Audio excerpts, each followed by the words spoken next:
শোনে মা, শোন একটু এদিকে আয় তো। হ্যাঁ মা বলো। বলছি আজকে দুপুরে মাংস রান্না করছি, খাবি তো? হ্যাঁ মা ঠিক আছে, তাহলে তুমি ঝটপট রান্নাটা করে নাও। আচ্ছা তাহলে গিয়ে আমি ঝটপট রান্নাটা করে ফেলি, তুই কর। ও মা। কি বল। দেখো তো আমি আজকে কোন টপটা পরবো, এই সাদাটা নাকি এই সবুজ সবুজটা? সাদা টপটা পর, ব্লু জিন্সটা দিয়ে বেশ ভালো মানাবে। সাদাটা পরবো? ঠিক আছে তাহলে তুই পর, আমি যাই ঝটপট গিয়ে রান্নাটা করে নি যাই। ঠিক আছে। বলছি এসো না মা, আমি একটু দোকানে যাচ্ছি। এই সময় আবার কে এসে ডাকছে দেখি তো।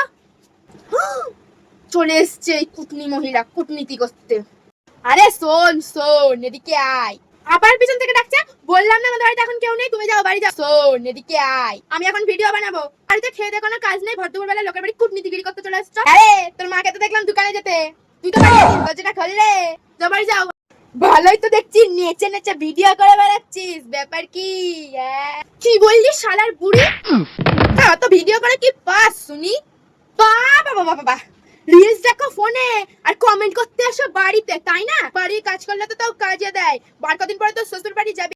আমার না তোমাদের মতন এই কুচুটে কাকিমাদের কথাই কিছু যায় আসে, বাড়ি থেকে কেউ কিছু বলে না তোকে। এখানে আমার নিজের বাবা মা বাড়ির সবাই সাপোর্ট করে ভিডিও করতে, আমার এই পাড়ার লোকে কে কি বললো আমার কিচ্ছুতে কিছু যায় আসে না।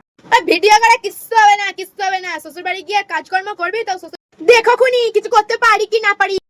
বাপরে বাপ, মেয়ের মুখের কি চুপা হয়েছে ভিডিও করে করে। তোমরা আশীর্বাদ করো যাতে আমি অনেক বড় হতে পারি আর তোমাদের গা যেন জ্বলে পুড়ে যায়।